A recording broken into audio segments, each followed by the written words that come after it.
우리가 계속 말할 때 교회가 건물이 아니라 예수님 쫓아가는 사람들이라고 말을 하잖아요. 근데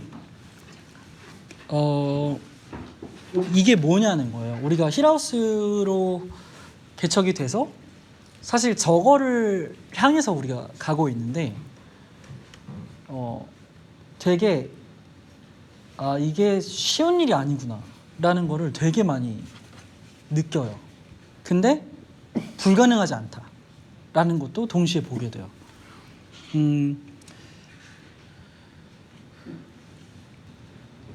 우리가 계속 기능하고 형태를 나누잖아요. 우리가 쓰고 있는 언어들 중에서 기능은 바뀌지 않는 것, 형태는 바뀌는 것이에요. CPC에서도 다루지만 기능은 예수님 때부터 지금까지 가르쳐 오는 것, 예수님이 가르쳐 주신 것, 사도들이 가르쳤던 것이에요. 형태는 역사 속에서 바뀌어 온 것들, 뭐 건물, 예배 순서, 제자와 방법, 막 이런 것들을 말하죠. 빨간 카페트냐, 드럼이 올라가냐, 막 이런 것들. 근데 이런 것들을 생각할 때 오늘 본문이 되게 조금 구체적인 것들을 많이 보여줬어요. 그래서 그게 뭔지 좀 같이 살펴보면 좋을 것 같아요. 19절에서 21절을 좀 같이 다시 한번 읽어볼게요. 시작.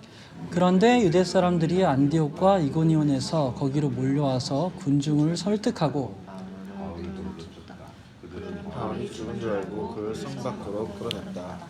그러나 제자들이 바울을 둘러섰을 때 그는 일어나서 성 안으로 들어갔다. 이틀날 그는 바나바와 함께 더베로 떠났다. 그래서 복음을 전하여 많은 제자를 얻기에 루스라와 이고니온과 안디옥에 들어갔다. 바울이 돌에 맞아가지고 죽기 직전까지 갔죠. 돌 던진 사람들은 바울이 죽은 줄 알고 버린 거예요. 성 바깥으로. 근데 이제 제자들이 둘러섰죠. 근데 여기서 제자들은 루스드라에서 바울이 만난 합당한 자들일 거예요. 그 사람들이 이제 바울한테 와서 바울을 둘러섰어요. 근데 신기하게도 바울이 일어났죠. 죽지 않았어요. 근데 바울이 일어나서 한 게 다시 성 안으로 들어가는 거예요. 이런 행동들이 참 어려운 거예요. 우리가 보기에. 그러니까 왜 들어갔냐? 본문에서 구체적으로 말하고 있지 않지만 바울의 패턴으로 봤을 때, 오늘 본문에서도 이따 볼 거지만 그 문맥상으로 봤을 때 바울은 합당한 자들을 다시 만나러 들어갔어요. 그러니까 바울은 계속해서 제자화의 방향대로 간 거예요. 어디를 가든지. 그리고 그 다음날 더베로 가죠. 더베로 떠난 다음에 이게 안 보여, 그렇죠? 스크린은 안 보여. 아니야, 안 넘겨도 돼. 안 돼. 미안. 바울과 바나바가 그 성회에서 복음을 전해가지고 많은 제자를 얻었어요. 더베에서. 근데 어디로 가죠? 그 다음에? 이고니온, 루스드. 그렇죠. 여기 안디옥은 바울을 파송한 안디옥이 아니라 비시디아 안디옥이요. 근데 바울이 왔던 길로 돌아가는 거예요. 왔던 길은 다 핍박받은 동네야. 그래서 바울의 경로를 잠깐 볼게요. 이게 바울의 선교 여행이었어요. 근데 여기서 1차가 파란색 부분이에요. 파란색 부분을 좀 보면은 이렇게 돼 있어요. 저기 오른쪽에 보면은 빨간색이 안디옥이요. 파송받고 쭉 넘어가요. 저기 파보스 있고 파포스인가? 아무튼 섬 있죠. 그리고 올라가면은 비시디아 지방이 있고 거기에 이제 이고니온, 루스디아, 더베까지 있죠. 보면은 바울이 왔던 길을 정확하게 되돌아가는 거예요. 이게 참 신기해요. 뭐라고요? 안디옥이 지금이 어디예요? 안디옥이 지금 어디지? 터키. 터키래요. 아니. 좋아. 그렇게 설명해 주면 좋을 이게 여기에요. 여기 이렇게 내려가면 여기에 예루살렘이 있는 거죠. 아래 예루살렘 있고 이렇게 올라온 거지. 그리고 왼쪽으로 더 가면 네. 로마가 저쪽에 있죠. 이 지도에 없지만. 버가 있는데요. 네. 그래서 보면은 전 지도 보면은 저 빨간색 끄트머리 있죠. 네. 왼쪽 끄트머리. 네. 거기가 로마예요. 어... 이태리. 그래서 저기 오른쪽 아래에 저 많이 이렇게 맺어진 데가 예루살렘이고 그 아래로 좀 더 내려오면은 이제 이집트가 아... 있는 거죠. 그래서 지금 저기가 유럽 쪽이죠. 네, 네. 거기가 이태리예요. 그래서 나중에 바울이 이제 절로 끌려가죠. 로마 재판으로. 근데 이게 경로예요. 근데 바울이 왜 이렇게 갔을까? 라는 게 우리가 첫 번째 고민해 봐야 될 거예요. 더베에 왔어. 그럼 더베에서 저 같으면 그랬을 거예요. 아, 저기 고생한 데는 그쪽 보기도 싫을 때 있잖아요. 그래서 그냥 저 초록색 길 있잖아요. 그걸로 그냥 돌아와도 돼. 육로야, 거기는 더 편하고. 안디옥도 훨씬 가깝고. 근데 굳이 이고니온, 루스드라, 이고니온 이렇게 해서 안디옥, 비시디아 안디옥, 버가 이렇게 해서 오는 거야. 왜 그랬는지가 중요해요. 우리가 살아올 때 있었던 곳들 있잖아요. 네. 지역도 달라지고 직장도 달라지고 교육기관도 달라지고 그 이동할 때 우리의 경로, 우리의 삶의 방향이 뭐였는지 조금 같이 그려봐도 좋을 것 같아요. 바울이 저 이동 경로를 가면서 얼마나 어떤 마음가짐이었을까, 그런 거. 그러니까 저게 한 2천 몇백 킬로미터 된대요. 저 여행이. 그리고 1년 정도 됐어요. 안디옥에서 보냄 받고 안디옥으로 돌아오는 데까지. 그 기간 동안 저 길을 돌아다녔다라는 거죠. 그러니까 바울이 이거를 통해서 확실하게 알 수 있는 건 바울은 의도적으로 왔던 길로 돌아갔다는 거. 근데 이게 바울한테 결코 쉬운 일은 아니었어요. 왜냐하면 고린도후서를 보면 같이 읽어볼까요? 고린도후서 1장 8절에서 9절 시작. 형제자매 여러분, 우리가 아시아에서 당한 환난을 여러분에게 바랍니다. 우리는 힘을 깊게 놓치면서 마침내 사신왕과 저희를 지경에 이르렀습니다. 우리는 이미 죽음을 선고받은 놈이라고 느꼈습니다. 그렇게 된 것은 우리 자신을 의지하지 않고 죽은 사람을 살리시는 하나님을 의지하기 위함이다. 네, 이게 바울의 심정이에요. 살아갈 소망을 잃어버렸대. 그러니까 그 돌 맞을 때는 바울도 힘들었던 거예요. 우리가 생각할 때는 바울이니까 뭐 견딜 수 있었지 막 이렇게 쉽게 생각할 수 있는데 그러지 않았다는 거죠. 근데 할 수 있었던 이유는 자신 의지하지 않고 내 모습이라든지 내가 어떻게 비춰지는지가 아니라 하나님 의지해서 갔기 때문이라는 거죠. 그러면서 이 말을 하고 뒤에 뭐라 그러냐면은 13절에서 15절을 또 같이 읽어볼게요. 시작. 우리는 지금 여러분이 읽고 이해할 수 있는 것입니다. 나는 여러분의 것을 완전히 이해하기 바랍니다. 여러분이 오늘 이 기본적으로 이해했습니다만 우리 주 예수의 날에는 여러분이 우리의 자랑거리듯이 우리가 여러분의 자랑거리가 될 것입니다. 이런 것이보다 먼저 나는 여러분에게로 그로 마음먹었습니다. 그것은 여러분을 알고 두 번 다시 은혜를 받게 하려는 것이었습니다. 아멘. 이것 때문에 바울이 갔던 거예요. 뭐냐면 바울의 자랑거리는, 그러니까 교회의 자랑거리는 제자로 서게 되는 사람들이에요. 이것 때문에 바울이 그 힘든 길을 되돌아갔어요. 그 사람을 만나는 게 본인의 삶의 성취였고 목적이었고 그 사람과 함께 있는 것이 행복한 것이고 행복을 거기서, 그러니까 삶의 우리가 성취에서 찾는 행복들 있잖아요. 그런 것들을 거기서 찾은 거죠. 이게 되게 우리에게 필요해요. 우리가 지금 내가 삶 속에서 행복을 어디에서 찾고 있나. 물론 우리가 장사를 하거나 사업을 하면은 뭐 우리 수입이 많아지는 걸 수도 있어요. 근데 교회로서 행복을 찾는다는 것은 그 사업을 통해서 누군가가 복음을 더 알게 되거나 합당한 자를 찾게 돼서 그 합당한 자와의 관계에 들어가거나 거기에서 우리가 자랑거리를 찾는다는 거죠. 그래야 우리가 끝까지 교회로 살아갈 수 있어요. 만약에 나의 감정이라든지 우리의 환경이라든지 그거 바라보면은 우리는 사실 교회로 살아가는 게 정말 너무 힘들어요. 그냥 뜬구름 잡는 소리 되는 거죠. 그냥 너무 추상적인 세례일 뿐이야. 하나님이랑 같이 있으면 행복해. 그냥 이런 말들이니까. 근데 성경에서 구체적으로 하나님이랑 같이 살아가는 행복을 어디서 찾는데, 거기에서 너가 어디에서 자랑거리를 찾아야 되는데, 구체적으로 보자면 합당한 자예요. 바울이 지금 다시 돌아갈 때 다음에 보면은 그러니까 교회의 삶은 합당한 자들을 자랑으로 여기는 거예요. 이게 우리의 삶의 포인트가 돼야 돼요. 그러지 않고는 우리는 정말 픽픽 쓰러질 거예요. 그래서 우리 삶의 초점을, 우리 삶의 목표들을 내가 가지고 있던 것들, 어떤 것들에서 여기로 옮기는 게 필요해요.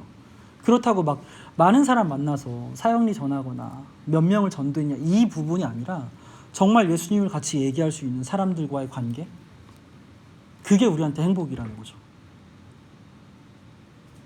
내가 이미 예수 그리스도로 인해서 복음을 받았고 하나님이랑 함께 있는 자가 됐어.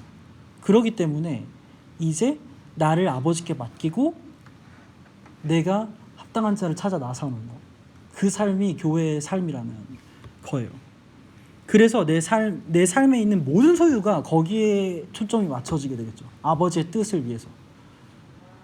이런 맥락으로 우리가 이해해야 되는 거죠. 그게 우리의 행복의 어떤 표지이기도 하고. 그래서 바울이 지금 하는 게 합당한 자를 찾아서 돌아가는 거예요. 거기서 만났던 합당한 자를 만나려고. 더 같이 읽어볼게요. 22절 시작. 그들은 제자들의 마음을 굳세게 해주고 믿음을 지키라고 원하였다.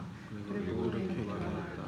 우리가 하나님 나라에 들어가려면 반드시 만물 하나님을 겪어야 합니다.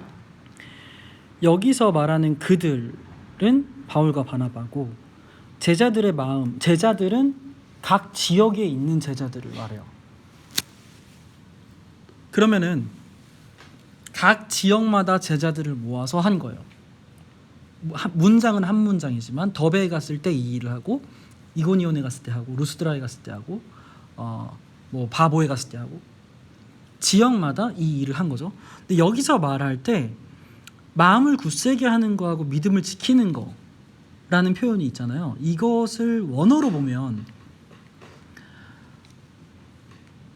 에피스테리조하고 파라칼레오예요. 근데 이게 뭐냐면은 교회를 더 교회답게 하고 교회가 가르칠 것들을 준비하게 하고 굳건하게 서게 하는 데 쓰였던 전문 용어예요. 그 교회가 더 든든하게 하게 되는 전문 용어로 신약에 쓰이는 거죠. 그렇게 보면은 바울이 한 건 그거야. 그 사람들을 만나서, 다시 만나서 그 사람들을 모아놓고 그들을 하나로 묶어준 거예요. 너네가 앞으로 교회로 살아갈 때 이러이러한 것들을 가르치고 너네가 이렇게 계속 살아가. 점검한 거죠. 이게 되게 요즘에 생각하는 우리의 교회 개념하고 많이 달라요.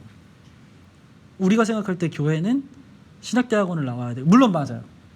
대학원을 나와야 되고 목산수를 받아야 되고 건물이 있어야 되고 주소지가 있어야 되고 장로 세례교인 15인 이상 돼야 되고, 이게 합동 측에서 말하는 교회 개척의 조건이에요. 근데 당시에는 사실 그런 조건들을 따지진 않았어요. 근데 물론 현대에서 그런 조건을 따지는 이유들이 있죠. 가르침을 책임질 사람이 있어야 되고, 그 사람들이 지속적으로 목회자를 먹여 살리기 위해서는 세례교인 15명 이상의 헌금이 필요해요. 그들의 11조가 있으면 목회자 사례비가 나갈 수 있으니까. 이런 부분들을 따지게 된 거예요. 근데 당시에는 교회로 살아간다는 것이 우리가 이 땅에서 생존하는 것보다 우선시됐어요. 가치가.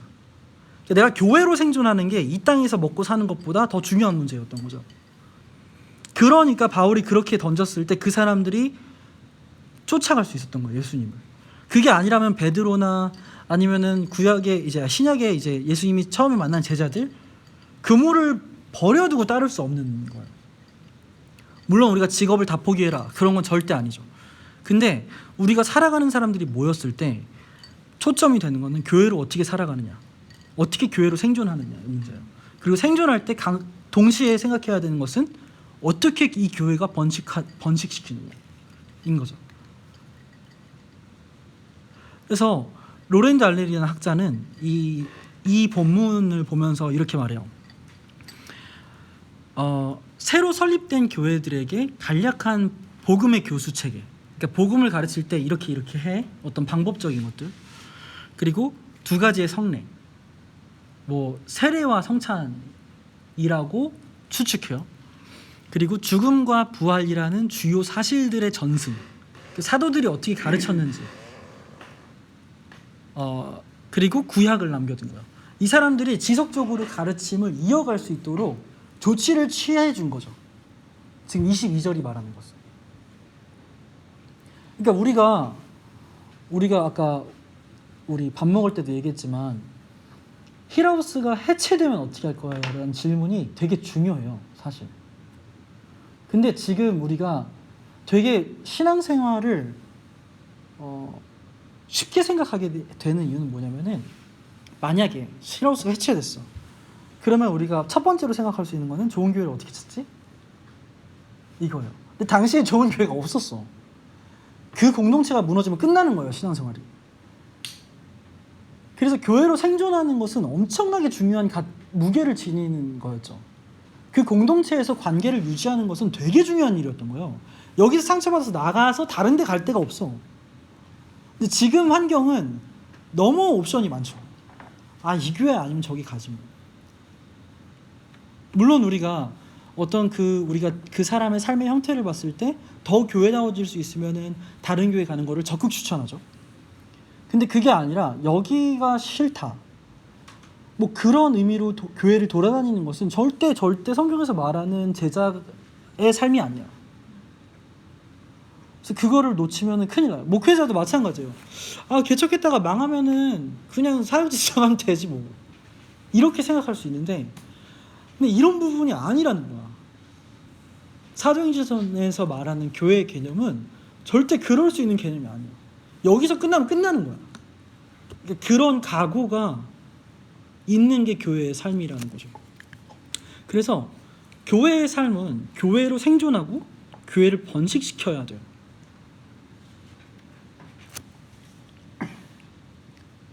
그리고 바울이 말하는 것은 우리가 하나님 나라에 들어가려면 반드시 많은 환난을 겪어야 합니다 라고 권면했어요.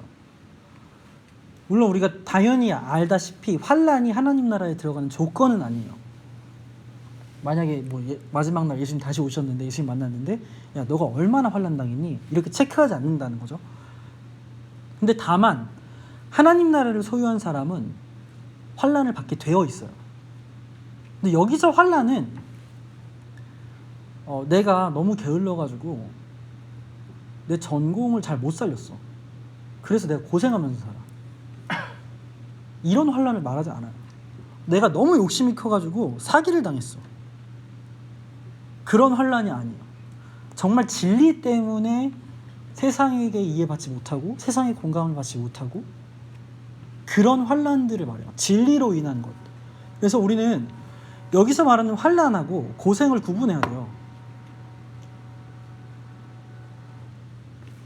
내가 교회로 살아가기 때문에 받는 환난이 있는 것이고, 내가 복음을 선택하지 않았는데 있는 고생이 있어요.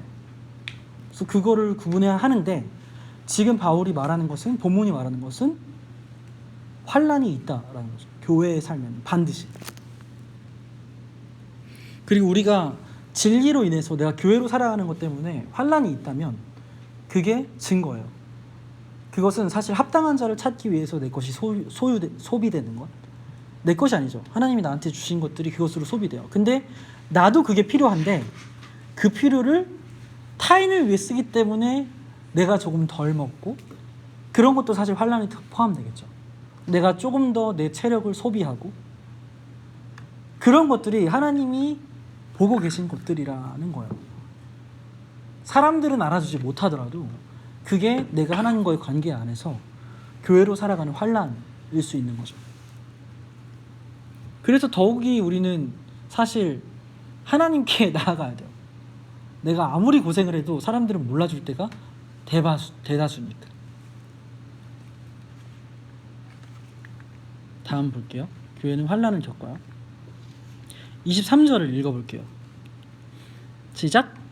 그리고 그들을 위해서 교회에서 장로들을 임명한 뒤에 그 풀을 그들이 믿게 된 주님께 교회를 맡겼다. 여기서 바울이 각 교회, 각 지역의 그들을 모았고 그들을 위해서 장로들을 임명을 했어요.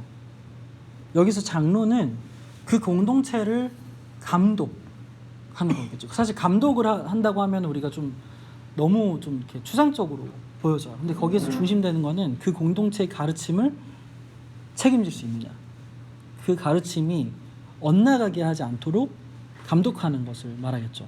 그리고 교회가 가지고 있는 네 가지 표지, 2장 42절에서 말한 거, 가르침, 교제, 떡을 땜, 기도.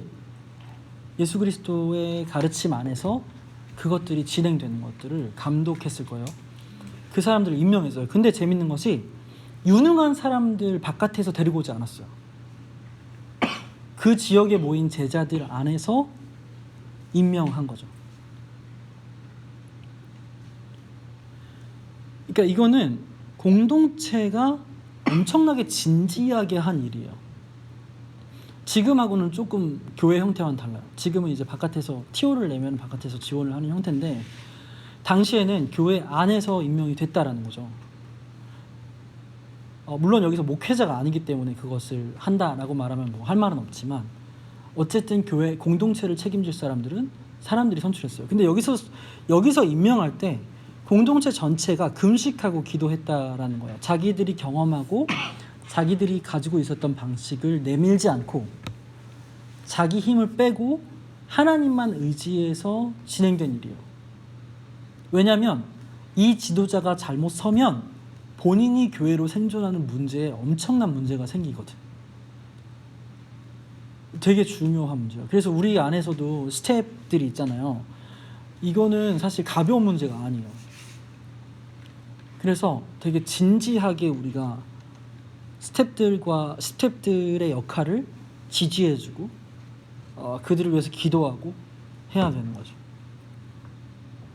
되게 중요한 문제예요. 그리고 이 장로들을 세워놓고 그 교회를 장로들한테 맡긴 게 아니에요. 그들이 믿게 된 주님께 그들을 맡겼어요. 물론 여기서 그들이라 하면 제자들일 수도 있고 장로들일 수도 있어요. 근데 뭐 어찌됐든 교회 공동체가 장로들을 의존한 게 아니라 장로들이 바울을 의존한 게 아니라 주님께 그들이 의존하게 된 거죠. 여기서 볼 수 있는 게 뭐냐면은 우리가 공동체가 있다라는 것은 내 개인이 하나님과의 관계를 하는데 공동체를 의존해야 된다라는 말이 아니에요. 이게 되게 중요해요. 아까도 우리가 언급했지만 힐하우스가 해체된다 라고 됐을 때 제자로 계속 살아갈 수 있어야 돼요. 끝까지, 예수님 다시 오실 때까지. 근데 만약에 공동체를 의존하는 내 삶이, 교회의 삶이 공동체를 의존했다, 공동체 없으면 못하겠죠. 우리가 기존에 했던 어떤 신앙생활도 비슷해요. 내가 어떤 사역을 의존하면 그 사역이 없으면 하나님과 관계를 어떻게 해야 될지 몰라. 저도 그런 경험이 있어요. 그러니까 1년 우리 청년 때 1년 스케줄이 다 교회 스케줄이 맞춰지잖아요. 방학 때는 수련회 가고 단기 선교하고 사역을 도와야 되고 중간에는 그 사역을 준비하고 그리고 평일날 모임이라든지 셀 모임이라는 소그룹 인도하고 찬양 인도하고 막 이런 식 그걸로 돌아가다가 대만에 처음 가게 됐어요. 2008년도에 아무런 사역이 없는 거야. 성경책 하나 있는 거야. 내가 출석할 것도 없고 개인 예배할 공간도 없어. 저는 찬양인도 준비하면서 개인 예배하면서 그 피아노 치면서 개인 예배를 했는데 그런 공간도 없고 피아노도 없는 거야. 그러니까 내가 하나님 앞에서 자녀라는 사실을 확인할 방법이 없는 거야. 사역을 못하니까. 근데 이게 어떻게 보면은 굉장히 뛰어난 사탄의 전략일 수도 있겠다.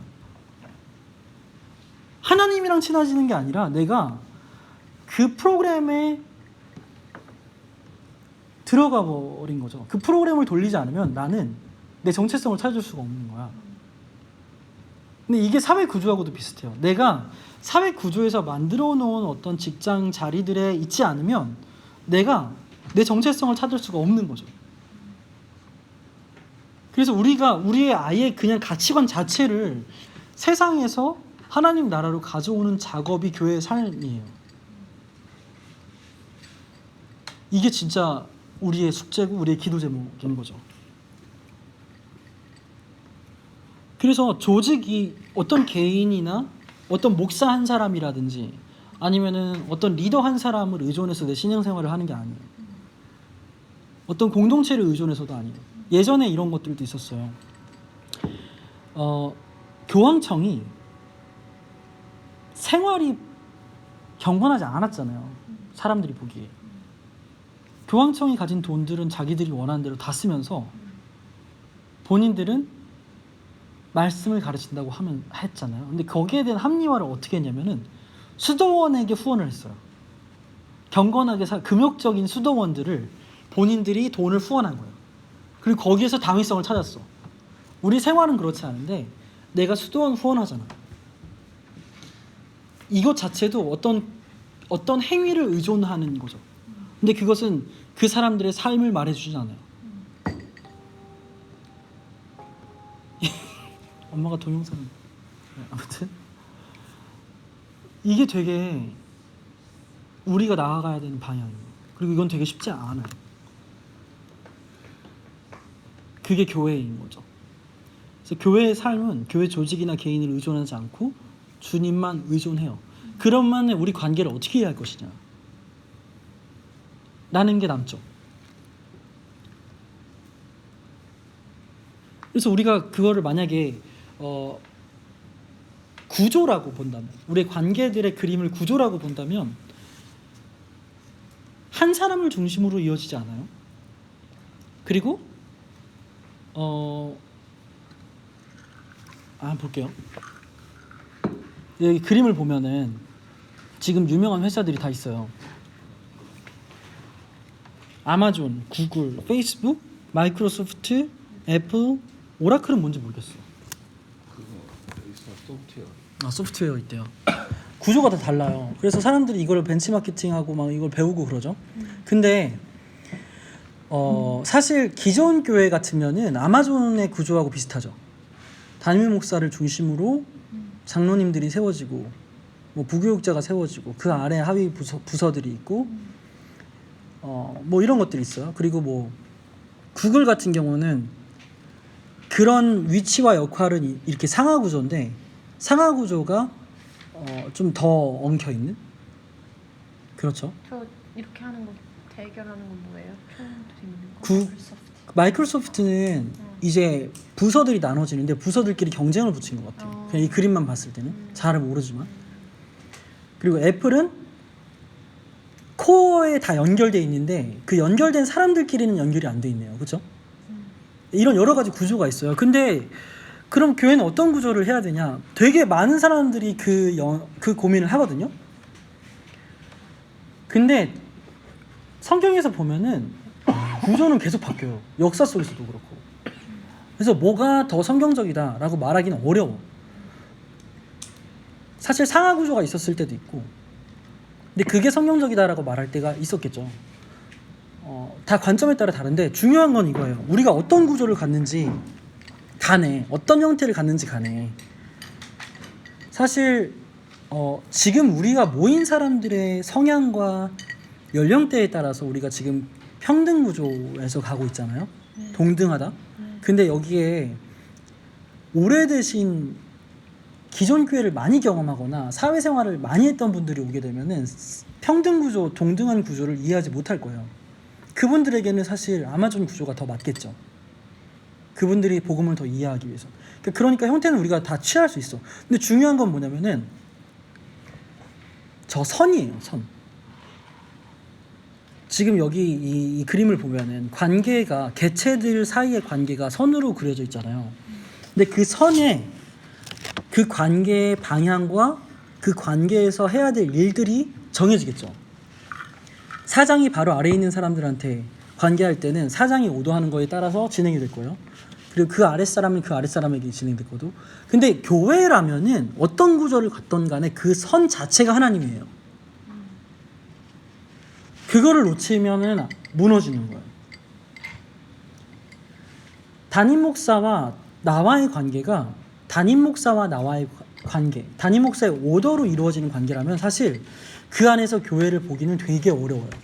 근데 그 관계는 하나님, 복음, 진리, 예수 그리스도로 연결된 것으로만 가야 돼요. 그 안에서 역할은 있을 수 있겠죠. 그래서 우리가 지향하는 구조의 모양은 버키볼이에요. 그러니까 축구공의 선을 보면은 어떤 하나 빠져도 무너지지 않잖아요.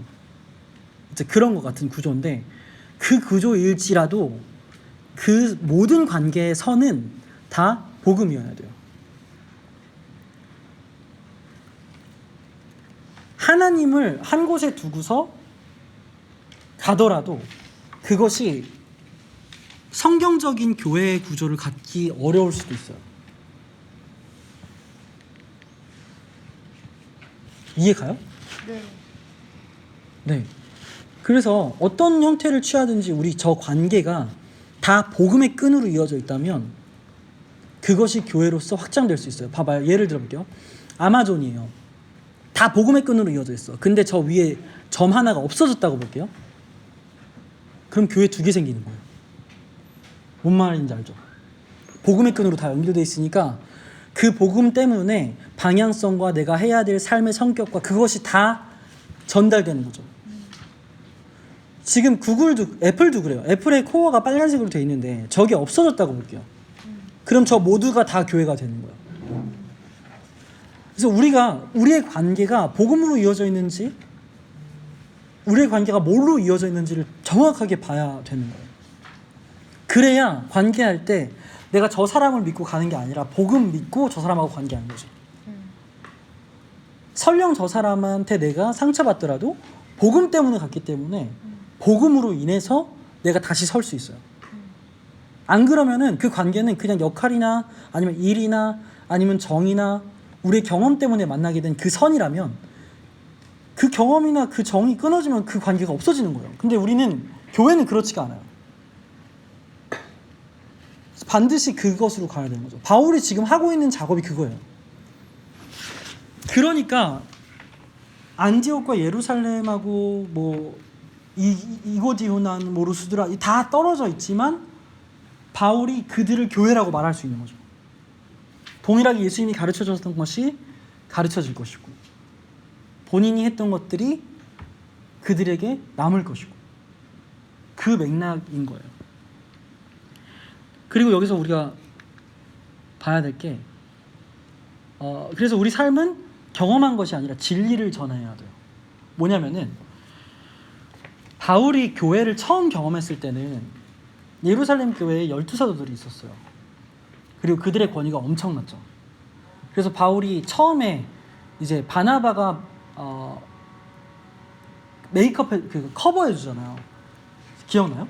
다메섹에서 이제 바울이 예수님 만났을 때 얘가 핍박하던 사람이란 거를 교회인 사람들은 다 알았거든요.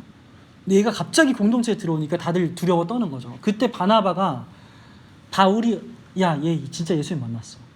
이거를 증인을 서주잖아요. 그런 것처럼 바울이 경험했던 교회를 이고니온이나 루스드라에 세우지 않았어요.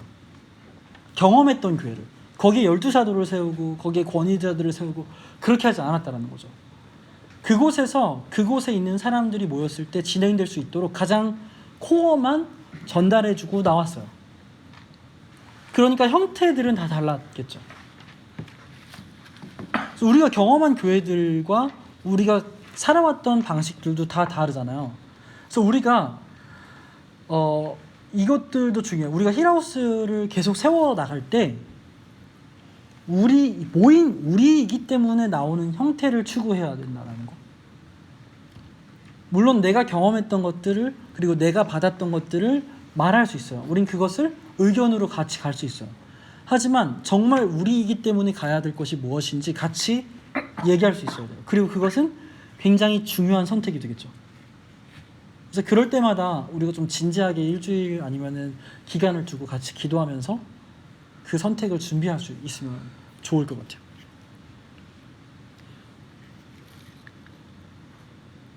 정리해 보면은 교회의 삶은 합당한 자들을 자랑으로 여겨요. 그리고 그들과의 관계가 행복한 것이고, 그리고 교회의 삶이 교회로 생존하고 교회로 번식해요. 그것을 위해서 우리가 모이고 흩어져요. 그리고 그것은 환란을 가지고 있고, 그 삶은 조직에 의존하지 않고 어떤 개인에 의존하지 않아요. 주님께만 의존해요. 그때 우리가 살아가는 방식은 우리가 경험한 것을 전하는 것이 아니라 진리만 전해요. 같이 기도했으면 좋겠어요. 같이 기도할 때 우리가 좀 우리가 하고 있는 교회의 삶에서 합당한 자와의 관계 안에서 행복함을 찾을 수 있게 해달라고 기도했으면 좋겠어요. 그거 아니면 우리가 행복을 찾기가 되게 어려워요. 하나님과 함께 한다는 것들을, 그리고 복음이 살아있다는 것을 보기도 어려워요. 이따가 우리가 같이 할 텐데, 우리의 삶의 경로를 봤을 때, 우리의 인생, 오늘까지 인생을 봤을 때 언제 제일 행복했는지를 돌아보면 사실 쉽게 알 수 있어요. 내가 사람들과의 관계 가운데서 예수님을 얘기하고 이 사람이 더 예수님을 알아가는 것들을 확인할 때, 그 행복보다 가치 있는 것이 사실 없어요, 이 땅에. 그리고 그게 우리가 추구해야 될 방향이고. 그래서 같이 기도할 때 우리가 정말 발을 디디게 해달라고. 그냥 우리가 살아왔던 우리의 패턴대로 안주해 있는 것이 아니라 우리의 가치관과 우리의 사고를 복음 위에다가 얹어놓을 수 있는 힘과 능력을 달라고. 그리고 그때 합당한 자와의 관계, 그리고 우리가 복음을 가지고 살아가는 그것에서 행복을 정말 누리게 해달라고 좀 같이 기도할게요. 아버지 감사합니다. 저희가 교회로 더욱더 살아갈 수 있기 원합니다. 정말 우리 한 사람 한 사람 가운데 은혜를 더하여 주셔서 우리가 단지 추상적으로 그렇게 살아가는 것이 아니라 정말 우리가 받은 복음을 가지고 다른 자들을 세우는 것을 정말 우리의 목표로 삼고 나아갈 수 있도록 역사하여 주시옵소서. 교회로 생존하며 그것을 의존할 때 나의 감정이나 나의 상황이나 아버지 내가 가진 어떤 것이 아니라 정말 주님께 나를 의탁할 수 있도록 지금 역사하여 주시옵소서. 그래서 교회로 생존해 나가며 또 교회로 번식할 수 있는 아버지 우리의 방향성과 우리의 마음가짐을 더하여 주시옵소서. 또한 우리 안에 있는 합당한 관계들이 있습니다. 합당한 자들과의 만남들이 있습니다. 그 안에서 정말 아버지께서 원하시는 그 행복을 누릴 수 있도록 역사하여 주시길 기도합니다. 주님, 우리에게 은혜를 더하여 주셔서 우리의 삶 속에서 아무리 찾아도 누릴 수 없는 그 행복을 교회의 삶 속에서 찾을 수 있도록 역사하여 주시옵소서. 또한 끝까지 함께 하신다고 말씀하시고 약속하신 예수 그리스도의 그 약속을 신뢰하며 또 우리에게 부어주신 그 성령의 권능을 가지고 또 아버지 이 만물을 창조하신 아버지의 그 통치하심을 신뢰하며 나아갈 수 있는 우리들 될 수 있도록 역사하여 주시옵소서. 주님 붙들어 주시옵소서. 우리 잠깐 말씀을 조금 더 봐야 돼요. 24절부터 28절을 같이 읽어볼게요. 시작. 그리고 그루선 비시디아 지방을 거쳐서 밤미디아 지방에 이르렀다. 그들은 버가에서 말씀을 전한 뒤에 아탈리아로 내려가서 거기에서 배를 타고 애니오고를 향하여 갔다. 이 안디옥은 그들이 순교 활동을 하려고 하나님의 은혜의 몸을 내맡기고 나선 곳이다. 이제 그들은 그 일을 다 이루었다. 아멘. 바울이 더베를 지나서 갈 때도 들리는 곳마다 제자를 양육했고 그랬다는 걸 볼 수 있잖아요. 근데 그때 이 초점들을 다 봤을 때 바울하고 바나바가 안디옥에 갔을 때 바울과 바나바만의 이야기가 아니게 만들었어요. 뭐냐면 하나님이 하신 일들을 안디옥 교회에다가 다 보고한 거예요. 그러니까 지금은 사실 보고가 너 우리가 준 돈으로 잘 살고 있어? 뭐 이런 식이에요. 선교사님들이 보고할 때. 근데 그게 아니에요. 원래 보고는 하나님이 하신 일들을 교회에 보고, 내가 파송받은 교회에 보고하면서, 나를 후원하는 교회에 보고하면서 하나님을 더 알게 하는 거예요. 그 교회가. 어떻게 보면 이 보고 자체가 설교인 거죠. 하나님이 하신 일들, 하나님이 얼마나 놀라우신 분인지. 그리고 요번에 누가가 이제 이걸 기록하면서 구체적으로 얘기하고 있는 게 뭐냐면은